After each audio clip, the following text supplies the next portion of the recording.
Good morning student. વિષય ગુજરાતી, એમાં વિભાગ 4 લેખન વિભાગ. એમાં મિત્રો આજે આપણે ગદ્યાર્થ ગ્રહણ અને પદ્યાર્થ ગ્રહણ વિશે આપણે ચર્ચા કરીશું. મિત્રોના અગાઉના પીરિયડમાં આપણે ગદ્યાંશ, સાર લેખન અને વિચાર વિસ્તાર એના વિશે આપણે માહિતી મેળવી હતી. એના પહેલાં આપણે અહેવાલ અને પત્ર લેખન વિશે ભણ્યા હતા. તો આજનો આપણો ટોપિક છે લેખન વિભાગમાં ગદ્યાર્થ ગ્રહણ અને પદ્યાર્થ ગ્રહણ. તો ગદ્યાર્થ ગ્રહણ અને પદ્યાર્થ ગ્રહણ શું છે એના વિશે આપણે આજે અભ્યાસ કરીએ, અથવા ગદ્યાર્થ ગ્રહણ અને પદ્યાર્થ ગ્રહણ કેવી રીતે કરી શકાય, એના વિશે કઈ કઈ બાબતો ધ્યાનમાં રાખવી જોઈએ એની આજે આપણે ચર્ચા કરીશું. ત્યાર પછી એના એક એક ઉદાહરણ જોઈશું અને એક એક ઉદાહરણ છે આપણે હોમવર્કમાં કરીશું. તો ચાલો આપણે પદ્યાર્થ ગ્રહણ એના વિશે આપણે અભ્યાસ કરીએ. તો પદ્યાર્થ ગ્રહણ એટલે શું? તો પદ્યાર્થ ગ્રહણને સમજતા પહેલાં પદ્યાર્થ એટલે શું? તો કે પદ્ય એટલે કવિતા, અને એમાંથી અર્થ ગ્રહણ કરવો એને પદ્યાર્થ ગ્રહણ કહેવાય. કવિતા છે તેમાંથી આપણે કંઈક પ્રાપ્ત કરવું હોય, ટૂંકમાં કહીએ તો કવિતાને લગતો ભાવ સહિતના અર્થમાં જેમાંથી તારવવામાં આવે તેને પદ્યાર્થ ગ્રહણ કહેવામાં આવે છે. સૌપ્રથમ આપવામાં આવેલ કાવ્ય છે પદ્યાર્થ ગ્રહણ કેવી રીતે કરી શકાય, તો એના વિશે કેટલાક મુદ્દાઓ છે ધ્યાનમાં રાખવા જેવા, એની આપણે ચર્ચા કરીએ. તો કેટલાક મુદ્દાઓ આપણે ધ્યાનમાં રાખીશું. તો સૌપ્રથમ આપેલ કાવ્ય છે એને શું કરવાનું? તો કે એને શાંત ચિત્તે ધ્યાનથી એને વાંચવાનું. એકવાર ન સમજાય તો બીજી વાર વાંચવાનું, બીજી વાર ન સમજાય તો ત્રીજી વાર વાંચવાનું. કવિતાને માત્ર ભાષાકીય દ્રષ્ટિએ ન લેતા તેનો અર્થ છે એને પણ આપણે પકડવા માટે પ્રયત્ન કરવો જોઈએ. જો એનો અર્થ ન સમજાય તો મેં તમને કીધું એમ 2 થી 3 વાર કાવ્યને વાંચી અને એનો અર્થ છે એને સમજવાનો પ્રયત્ન કરવો. કાવ્ય પંક્તિઓનું અર્થઘટન કરતી વખતે તેમાં વિરામ ચિહ્નો, જુદા જુદા જે ચિહ્નો છે એને ખાસ લક્ષ્યમાં, ખાસ ધ્યાનમાં રાખવા, જેથી કાવ્યનો અર્થ છે એ સમજવામાં આપણને સરળતા રહે. કાવ્યને બરાબર વાંચ્યા પછી, તેનો અર્થ બરાબર સમજ્યા પછી કવિતાની નીચે આપેલા જે પ્રશ્નો છે એને ધ્યાનથી વાંચવા અને તેના જવાબમાં શું લખવું એના વિશે આપણે વિચારવું. તો મિત્રો બરાબર તમે સમજી ગયા છો કે પદ્યાર્થ ગ્રહણ કરતી વખતે કયા કયા મુદ્દાઓ છે ધ્યાનમાં રાખવા. ત્યાર પછી આપણે પ્રશ્નની વાત કરીએ તો કાવ્યની નીચે આપેલા જે પ્રશ્નો છે એને વાંચી અને કાવ્યને આધારે એ પ્રશ્ન છે એના સાચા ઉત્તરો શોધી કાઢવા માટે પ્રયત્ન કરવા. ઉત્તરો છે એને ચકાસવા. કાવ્યને આધારે સાચા ઉત્તરો શોધી કાઢવા અને ઉત્તરો શોધ્યા પછી એ ઉત્તરોને ચકાસવા. સમગ્ર કવિતાના અંતમાં જે માહિતી હોય તે માહિતીને બરાબર ધ્યાનમાં રાખી, લક્ષ્યમાં રાખી અને કાવ્ય છે એને યોગ્ય શીર્ષક છે આપવાનું. શીર્ષક એટલે મથાળું. ત્યાં કાવ્યને આપણે કયું નામ આપી શકીએ, અને જે શીર્ષક છે એ કાવ્યના માત્ર અર્થ એને જ નહીં પરંતુ ભાવને પણ સ્પષ્ટ કરતું હોય એવું મથાળું છે આપણે આપવું પડે. આમ પદ્યાર્થ ગ્રહણ કરતી વખતે થોડીક સાવધાની રાખીએ તો પદ્યાર્થ ગ્રહણ છે એને આપણે પૂરેપૂરા માર્ક્સ, તો સારા ગુણ છે એ પદ્યાર્થ ગ્રહણમાં આપણે મેળવી શકીએ. તો મિત્રો હવે આપણે એક પદ્યાર્થ ગ્રહણ છે ઉદાહરણ તરીકે એક પદ્યાર્થ ગ્રહણ છે એ સમજીએ અને પછી આપણે આગળ બીજું છે ગદ્યાર્થ ગ્રહણ એનો આપણે અભ્યાસ કરીશું. તો પહેલું પદ્યાર્થ ગ્રહણ સમજવા માટે મેં એક કાવ્ય આપેલું છે. કાવ્યને બરાબર તમે વાંચો. એ કાવ્ય મકરંદ દવે લિખિત એક કાવ્ય છે. કાવ્યને બરાબર 2 વાર વાંચો અને પછી એના પ્રશ્નના આપણે ઉત્તર આપશું. તો આપણે પહેલાં કાવ્યનું પઠન કરીએ. કોણે કીધું ગરીબ છીએ, કોણે કીધું ગરીબ છીએ, કોણે કીધું રાખ, કોણે કીધું રાખ, કા ભૂલી જા મન રે ભોળા આપણા જુદા આંખ. થોડાક નથી સિક્કા પાસે, થોડીક નથી નોટ, એમાં તે શું બગડી ગયું, એમાં તે શી ખોટ. ઉપરવાળી બેંક બેઠી છે આપણી માલ, આજનું ખાણું આજ આપે નહીં કાલની વાતો.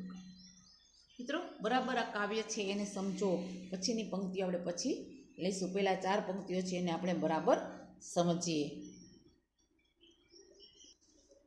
મિત્રો આ પંક્તિ છે એનો ભાવ છે એ આપણે બરાબર સમજીએ.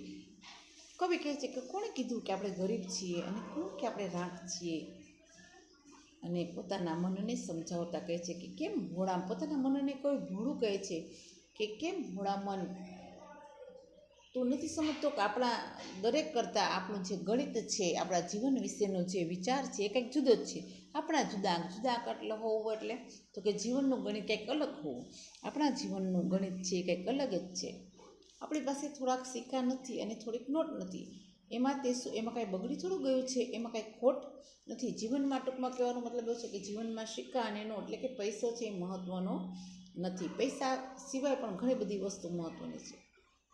પછીની પંક્તિમાં ઉપરવાળી બેંક કોને કહે? કવિ ઈશ્વરને કે ઉપરવાળી બેંક બેઠી છે આપણી માલામાલ. ઉપરવાળી બેંકને કવિ કેવી કહે છે કે માલામાલ એટલે કે સદ્ધર છે. શું કામ એને સદ્ધર કીધું? તે પૃથ્વી ઉપરના દરેક લોકોને, દરેક જીવને આજનું ખાણું આજ આપે છે. દરેકને ભૂખ્યો ઉઠાડે છે પણ ભૂખ્યો સુવડાવતો નથી. એટલે કહે છે કે આજનું ખાણું આજ મળ્યું ને કાલની વાત કાલે કરશું. કાલની ચિંતા કરી અને આજનું આપણે જીવવાનું છોડી દઈએ છીએ. મનુષ્ય કેવા હોય તો કે આવતીકાલનો બહુ વિચાર કરે. કરવો જરૂરી છે, નથી એવું નથી, પણ આવતીકાલનો વિચાર કરીને આજનું જીવન આપણે છોડી દઈએ છીએ.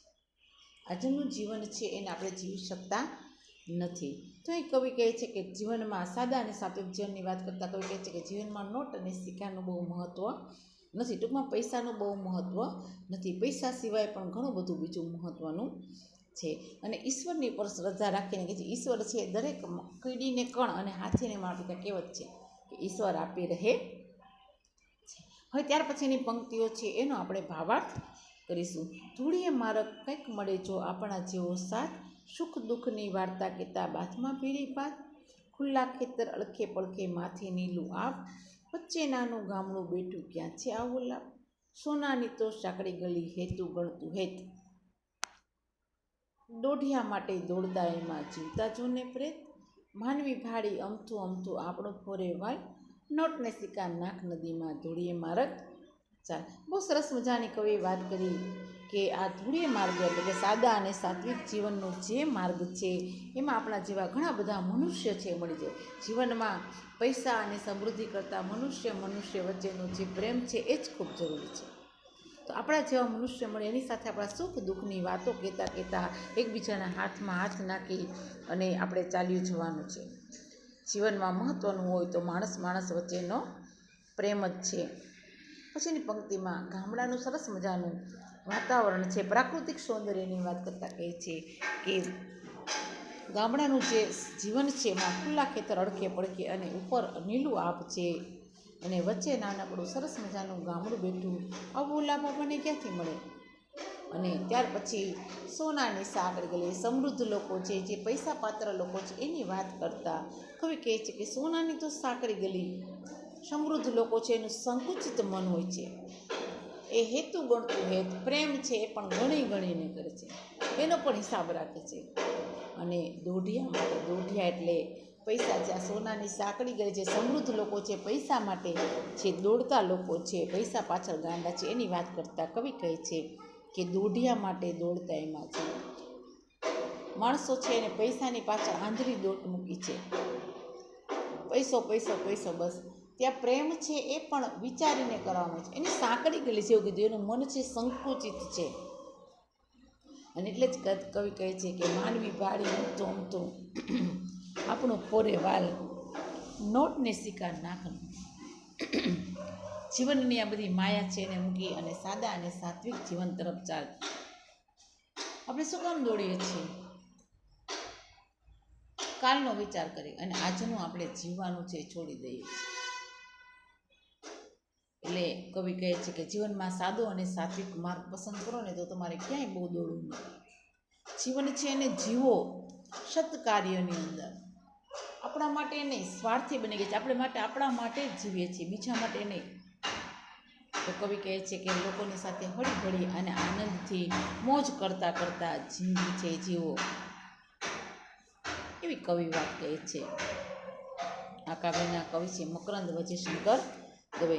મિત્રો, બરાબર આપણે કાવ્યનો અભ્યાસ કર્યો. હવે કાવ્યના આપણે કેટલાક પ્રશ્નો છે એની ચર્ચા કરશું.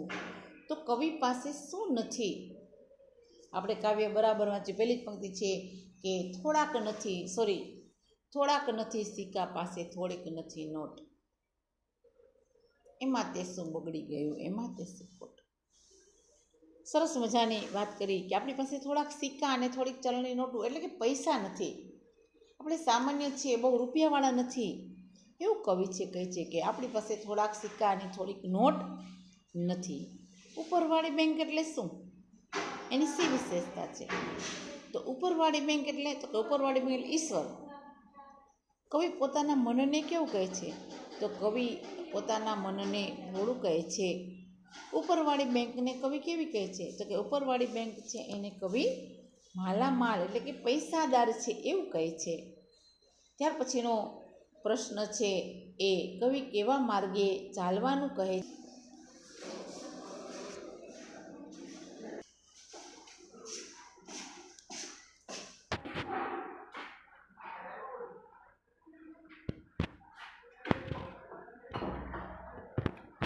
આ કાવ્યમાં કવિ કેવા માર્ગે ચાલવાનું કહે છે? તો આ કાવ્યમાં કવિ ધુળિયા માર્ગે ચાલવાનું કહે છે. ધુળિયો માર્ગ શબ્દ છે એ કવિ કયા અર્થમાં પ્રયોજ્યો છે? ધુળિયો માર્ગ શબ્દ એ કવિ સાદું અને સાત્વિક જીવનના અર્થમાં પ્રયોજ્યો છે. આ કાવ્યમાં કવિ મનુષ્ય જીવન માટે કઈ બાબત મહત્વની ગણે છે? તો આ કાવ્યમાં કવિ મનુષ્ય જીવન માટે આગળ પણ આપણે વાત કરી કે મનુષ્ય વચ્ચેનો જે પ્રેમ છે એ મહત્વનો છે. જીવનમાં રૂપિયા પૈસા કે સમૃદ્ધિનું કશું જ મહત્વ નથી. આ કાવ્યના કવિ કોણ છે? તો કાવ્યની નીચે કવિનું નામ મિત્રો આપેલું છે કે આ કાવ્યના કવિ મકરંદ વજીશંકર દવે છે. મિત્રો તમે આ કાવ્યને શું શીર્ષક આપશો અથવા તો આ કાવ્યને યોગ્ય શીર્ષક આપો એવો પ્રશ્ન હોઈ શકે. તો આ કાવ્યને યોગ્ય શીર્ષક છે ધુળિયો માર્ગ. ધુળિયો માર્ગ એટલે સાદું અને સાત્વિક જીવનવાળો માર્ગ. આ કાવ્યનું શીર્ષક છે ધુળિયો માર્ગ. મિત્રો હવે આપણે એક પદ્યાર્થ ગ્રહણ છે કર્યું. હવે એના આધારે તમારે હોમવર્કમાં બીજું પદ્યાર્થ ગ્રહણ છે મેં તમને આપેલું છે. તમારે બીજું પદ્યાર્થ ગ્રહણ છે બરાબર વાંચી અને પછી એના પ્રશ્નોના જવાબ છે તમારે લખવાના છે. તો બીજું કાવ્ય છે પદ્યાર્થ ગ્રહણ, એનો આપણે પરિચય મેળવશું કે ઓચિંતું કોઈ મને રસ્તે મળે ને કદી ધીરેથી પૂછે કે કેમ છે? ઓચિંતું કોઈ મને રસ્તે મળે ને પછી ધીરેથી પૂછે કે કેમ છે? આપણે તો કહીએ કે દરિયાસી મોજમાં ને ઉપરથી કુદરતની રેમ છે. આપણે તો કહીએ કે દરિયાસી મોજમાં ને ઉપરથી કુદરતની રેમ છે. ત્યાર પછીની પંક્તિ છે ફાટેલના ખિસ્સાની આડમાં મૂકી છે અમે છલકાતી મલકાતી મોજ. ફાટેલા ખિસ્સાની આડમાં મૂકી છે અમે છલકાતી મલકાતી મોજ. એકલો ઊભો ને તોય મેળામાં હોવ એવું લાગ્યા કરે છે મને રોજ. બહુ સરસ મજાની કવિએ વાત કરી છે કે એકલો ઊભો ને તોય મેળામાં હોવ એવું લાગ્યા કરે છે મને રોજ. તાળું વસાય નહીં એવડી પટારીમાં આપણો ખજાનો હેમખેમ છે. તાળું વસાય નહીં એવડી પટારીમાં આપણો ખજાનો હેમખેમ છે. આંખોમાં પાણી તો આવે ને જાય નથી ભીતર ભીનાશ થતી ઓછી. આંખોમાં પાણી તો આવે ને જાય નથી ભીતર ભીનાશ થતી ઓછી. વધઘટનો કાંઠાઓ રાખે હિસાબ નથી પરવા સમદર નહીં હોતી. વધઘટનો કાંઠાઓ રાખે હિસાબ નથી પરવા સમદર નહીં હોતી. સૂરજ તો ઉગીને જાય સૂરજ તો ઉગીને આથમીએ જાય મારી ઉપર આકાશ એમનેમ છે. હવે મિત્રો આપણે આ કાવ્ય છે એને બરાબર સમજ્યા, એને વાંચ્યું, હજી 2-3 વાર વાંચી અને પછી આપણે એના પ્રશ્ન જવાબ કરીશું. ઓચિંતું કવિ કહે છે કે મને અચાનક કોઈ રસ્તામાં મળી જાય અને ધીમેકથી એ પૂછે કે તમે કેમ છો? અને ત્યારે કવિ છે આનંદિત જીવડો છે, કહે છે કે આપણે તો એમ કહીશું શું કે અમે તો દરિયાસી મોજમાં, અમે આનંદમાં, દરિયા જેવડી મોજમાં, ખૂબ મજામાં. દરિયાસી મોજ એટલે સરખામણી ઉપમા અલંકાર દ્વારા કે અમે ખૂબ મજામાં છીએ અને પાછા ઉપરથી મજામાં તો છીએ સાથે સાથે ઈશ્વરની પણ અમારા પર દયા છે. કુદરતની રહેમ એટલે ઈશ્વરની પણ દયા છે. કવિ કહે છે કે ફાટેલા ખિસ્સાની આડમાં, ફાટેલો ખિસ્સો છે એની આડમાં અમે છલકાતી મલકાતી મારી જીવનની જે મોજ છે એ મૂકી છે અને એ ખિસ્સામાંથી સરી જાય ફરી પાછી આવ્યા કરે, ફરી પાછી આવી જાય. મારી મોજ એટલી બધી છે કે છલકાય છે અને કવિનું મુખ છે એ મલકાતું, છલકાતી મલકાતી મોજ સરસ મજાના પ્રાસની સાથે પોતાનો આનંદ છે એને વ્યક્ત કર્યો છે. કવિ કહે છે કે એકલો ઊભો હોય ને તોય મને એવું જ લાગે કે જાણે હું મેળામાં ઊભો છું. એકલો ઊભું તોય મેળામાં હોઉં ને એવું મને રોજ લાગે છે. ક્યારે મને જીવનમાં એકલતા નથી લાગતી. અને કવિ કહે છે કે આપણો આનંદરૂપી જે ખજાનો છે એટલો બધો છે કે તાળું વસાય નહીં ને એવડી પટારી, એવડી મોટી પટારી છે કે જેને તાળું પણ મારી ન શકાય એવડી પટારી છે ને તાળું નથી માર્યું, અને છતાંય આ મોજનો જે મારો ખજાનો છે, આનંદનો જે ખજાનો છે હેમખેમ એટલે એમનેમ છે, કોઈ લઈ જઈ શકે એવું છે નહીં. ત્યાર પછી કવિ કહે છે કે આંખોમાં પાણીને આવે તો જાય નથી ભીતર ભીનાશ. આંખ છે એમાં તો પાણી કેટલી વાર રડતા હશું, કેટલી વાર આંખમાં પાણી આવી જતા હશે, અને છતાંય આપણા અંદર રહેલું પાણી છે ક્યારેય ખૂટતું નથી. તો જીવનનો આનંદ એવો છે, ગમે એવો આનંદ કરીએ, જેમ જેમ આનંદ વાપરીએ એમ એમ વધે. એટલે આંખમાં પાણી આવીને જે ઉદાહરણ કે જે લાગણીની ભીનાશ છે, લોકો પ્રત્યેની લાગણી એ ક્યારેય ઓછી થતી નથી. ભીતરની ભીનાશ, અંદરનો પ્રેમ છે એ એમને એમ છે. અને એનું ઉદાહરણ આપતા કવિ કહે છે કે વધઘટનો કાંઠાઓ રાખે હિસાબ. કાંઠાઓ છે ને એ તો પાણી આવ્યું ને ગયું એનો હિસાબ રાખે, એની પરવા સમુદ્રને ક્યાં હોય. સૂરજ તો ઉગીને આથમે જાય, સૂરજ છે એ તો ઉગે અને આથમે, એ તો એનું કામ છે. પરંતુ ક્યારેય મિત્રો આપણે ઉપરનું આકાશ થોડું વયું જાય છે. સૂરજનું કાર્ય છે નિત્ય નિયમ પ્રમાણે આવે અને જાય, ઉગે અને આથમે, ઉગે અને આથમે, એનું કામ છે. પરંતુ આપણી ઉપર આકાશ છે એ એમને એમ છે, એમાં કાંઈ ફેરફાર છે નહીં.